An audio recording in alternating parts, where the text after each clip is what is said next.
சான்றோர் பெருமக்களே, 1 மணி ஆக போகிறது. எப்பொழுதுமே இலக்கிய வட்டம் சரியாக தோன்றி சரியாக முடிக்கிற ஒரு அமைப்பு என்கின்ற பெருமை இந்த இலக்கிய வட்டத்திற்கு உண்டு. இதை நாங்கள் உருவாக்குவதற்கு, இந்த நேரத்தோடு கடைபிடிப்பதற்கு நாங்கள் பட்ட பாடு கொஞ்சம் நெஞ்சம் கிடையாது. இது இந்த நேரத்தில் ஆரம்பித்து நேரத்தில் முடிக்கும் என்பது ஒரு வெறி கிடையாது. பல பேர் பல்வேறு இடங்களிலிருந்து வருகிறார்கள். ஆகவே அந்த நேரத்தோடு ஆரம்பித்து நேரத்தோடு முடிக்க வேண்டும் என்கின்ற அந்த நோக்கத்தோடு நாங்கள் இதை செயல்படுத்தியிருக்கிறோம். இன்னொரு செய்தி, இதுவரையிலும் இந்த 500 கூட்டங்களுடைய வரலாறு சாதாரணமானதல்ல. எனக்கு தெரிந்து தமிழ்நாட்டில் தொடர்ந்து மாதந்தோறும் 500 கூட்டங்களை நடத்தி அதற்கு பிறகும் தொடர்கிற ஒரே அமைப்பு இதுதான் என்கின்ற ஒரு சிறப்பினை நான் வெளிப்படையாக சொல்ல கடமைப்பட்டிருக்கிறேன். இதனுடைய பொறுப்பு அதனால் எங்களுக்குள்ள செயலாளர் தலைவர் இதெல்லாம் கிடையாது. எடுத்து யாராவது ஒரு செய்யணும்.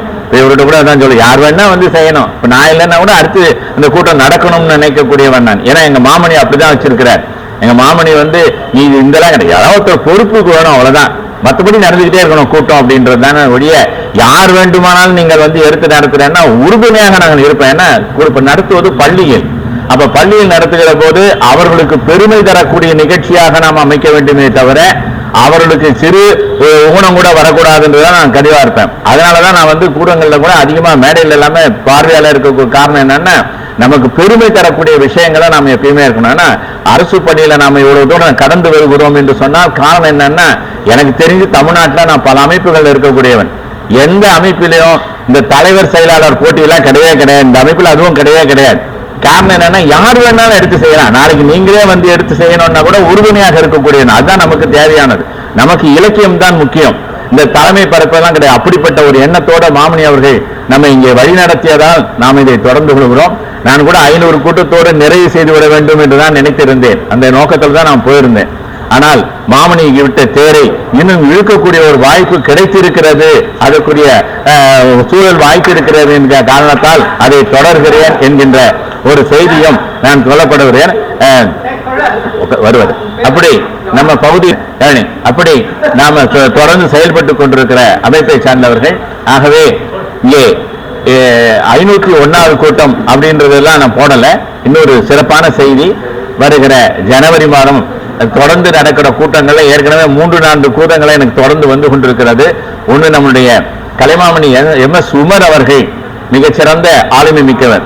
திரைப்படத்துறையில மக்கள் கழகம் MGR அவர்கள் ராஜகுமார்ல படம் நடித்த போது அவர் பத்திரிகை ஆசிரியராக இருந்த போது MS உமர் அவர்கள் எழுதினார்கள், இவர் தமிழ்நாட்டினுடைய மிகச்சிறந்த ஆளுமையாக வருவார் என்று 1947 அவரை பற்றி எழுதினார். பிற்காலத்தில் அந்த வாக்கு பலித்தது என்று சொல்வார்கள். MK தியாகராஜ பாவதற்காக தனி குடிலே அமைத்தவர் நம்முடைய MS உமர் அவர்கள். அவரை பற்றி தினமணி ஆசிரியர் வைத்தியநாதம் அவரிடம் சொல்லுகிற போது அவர் சொன்னார், அவருக்கு 100ஆண்டு விழாவை நாம் கொண்டாடுவோம் என்று தினமணி ஆசிரியர் சொன்னார்கள். அதை செய்ய வேண்டிய கடப்பாடு இருக்கிறது. அதே போல நம்முடைய முகமாமணி அவர்களுடைய பிறந்த தினம் வருகிறது, அதை கொண்டாட வேண்டிய கடமைப்பாடு இருக்கிறது. இன்னொரு 2-3 நூல்கள் திறனாய்வு என்று தொடர்ந்து பல பேர் என்றும் கேட்டுக்கொண்டிருக்கிறார்கள். அதையெல்லாம் செய்வோம். இன்றைய தினம் இந்த நிகழ்ச்சியிலே நாம மிகப்பெரிய அளவில் நாம இது நினைவேந்தல் நிகழ்ச்சி தான். எல்லாரையும் நம்ம அழைத்துட்டு இருக்க முடியாது.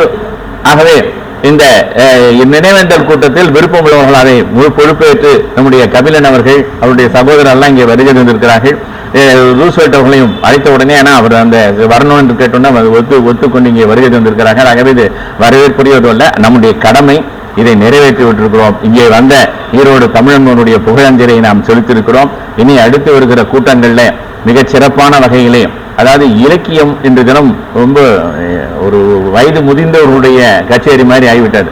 நான் அது கூட மேடம் கிட்ட அடிக்கடி சொல்றேன், இனிமேல் பசங்களோட இணைஞ்சி பள்ளிக்கூடத்திலே கூட இதை மாற்றலாமான்னு என்று நினைத்து கொண்டிருக்கிறேன். மேடம் ஒத்துழைச்சாங்கன்னா அவளோடு இணைந்து, ஏன்னா இது மாதிரி தனியாக நடத்த விட பள்ளிக்கூடத்தோடு இணைத்து நம்ம நடத்தணும்னு வச்சா மாணவர்களுக்கு போய் சேரும். நம்ம விரலுக்கு இறைத்த நீடாக ஏதோ நம்ம 10 பேரோட இருந்து 15 பேரோட இருந்து 100 பேரோட இருந்தோம்ன்றதை விட ஒரு ஆயிரக்கணக்கான இதுக்கு போகணும்ன்ற ஒரு எண்ணம் இருக்கிறது. அடுத்த தலைமுறை இல்லாம நம்ம எதை எடுத்து தேடி எடுத்தாலும் அது பயனில்லை என்று ஆசிரியராக இருக்கக்கூடிய அந்த எண்ணத்திலே எங்களுக்கு எல்லாம் தெரியும். எத்தனையோ பேர் உருவாக்கி இருக்கிறோம். அவங்களெல்லாம் சொல்லுகிற போது பெருமையாக இருக்கிறது. ஏன்னா மாணவர்களை உருவாக்காம நமக்குள்ள ஏதோ கூடினோம், இது ஒரு சடங்கம் மாதிரி நம்ம மாற்றக்கூடாது என்பதில் நான் மிக உறுதியாக இருக்கிறேன். ஆகவே இன்னும் அடுத்த கூட்டங்களில் நம்முடைய பள்ளி மாணவர்களுக்கு தமிழ்ல 90 மதிப்பெண்களுக்கு மேல் எடுத்தவர்களுக்கு இந்த சான்றிதழ் வழங்குகிறேன் என்று சொல்லினா இது ஏற்கனவே வழங்கினோம். இன்னும் சிலருக்கு சான்றிதழ் வழங்கணும் நீங்க இருக்கக்கூடிய தமிழாசிரியர் பெருமக்களும் ஆசிரியர்கள் சொல்கிற காரணத்தால அடுத்த கூட்டத்தில் அதுவும் நிறைவேற்றப்படும் என்கின்ற அந்த செய்தியும் சொல்லி, இன்னும் சில இந்த பள்ளிகளுக்கு நாம் செய்ய வேண்டிய கடமைகள்லாம் இருக்கிறது, அதெல்லாம் நாம் நிறைவேற்றுவோம் என்று அந்த செய்தியும் தலைமை ஆசிரியர்களுக்கு சொல்லி நமக்கு கிடைத்த ஒரு மாமணி இந்த தலைமை ஆசிரியர் அவர்கள். ஆகவே நாம் மிகச் சிறப்பாக இந்த நிகழ்ச்சியை தொடர்வோம் என்று சொல்லி, இதுல நன்றி உரை என்று கிடையாது, ஆனாலும் நம்முடைய கோலரசன் வந்ததுனால அவர் நீண்ட நெடிய அவருடைய பெயர் கோயிலரசன் என்று இருக்கிறது என்று சொன்னால் அவருடைய இயற்பெயர் நந்தகுமார், அதை கோயிலரசனாக மாற்றியவர் நம்முடைய முகமாமணி அவர்கள். ஆகவே அவரெல்லாம் நான் இங்க பொறுப்புல போடணும்னு நினைக்கிறேன், விட்டுட்டு நான் வழங்கணும்னு நினைச்சா விட மாட்டேன்றார். ஆகவே அவர்களெல்லாம் எடுத்து செய்யணும். அவருக்கு நிறைய பணிகள் இருந்தாலும் கூட வரணும்னு அப்ப வரேன்னார், 2 மணி நேரம் பொறுத்து ஓடி வருகிறார் என்கின்ற அந்த செய்தியை சொல்லி, அவர் மாமணியால் உருவாக்கப்பட்ட மிகச்சிறந்த மாமணி. அவர் 2 வார்த்தையை பேசும்படி கேட்டுக்கிறேன். நண்பர்களே, இது போன்ற ஒரு முக்கியமான தருணங்களில் என்னை எப்படியாவது இந்த இலக்கிய பணியில் ஈடுபடுத்தி விடுவது என்பது இலக்கிய கூட்டத்திற்கும் இலக்கிய கூட்டத்தினுடைய செயலாளர் எங்களுடைய அண்ணன் பேக்கிப்பே அவர்களுக்கும் எங்களுடைய ஐயா ஜெயேஷ் ஐயா அவர்களுக்கும் எப்போதுமே ஒரு ஆர்வம் உண்டு. 25 வயசில் நான் இந்த இலக்கிய கூட்டத்தில் துணை செயலராக பொறுப்பேற்றேன். அன்றைக்கு என்னை தனியாக கூப்பிட்டு இதே மாதிரி தான் அப்படியே 25 வயசு எவ்வளவு பெரிய விஷயம் தெரியுமா, நீ இதுக்குள்ளே இவ்வளவு பெரிய அமைப்புல துணை செயலராயிட்டுன்னு என்ன கூப்பிட்டு தட்டி கொடுத்தாரு. இன்னைக்கும் அதே மாதிரி அதே ஆர்வத்தோடவே என்ன பண்றாரு. 25 வயசு என்பதை விட என்னை அந்த இடத்துல அப்படி ஒரு திணிச்சது யாருன்னா எங்க அண்ணன் பிரபாகரன் தான். இவங்கள மாதிரி அதெல்லாம் வேணும், அதனாலே அவருக்கு ஒரு பேரு, புள்ள பிடிக்கிறவருன்னு அவருக்கு ஒரு பேரு. அப்படி என்ன, ஏன்னா நான் ஏன் 25 வயசு அப்படின்றா, எனக்கு 50 வயசு ஆகிப்போச்சு.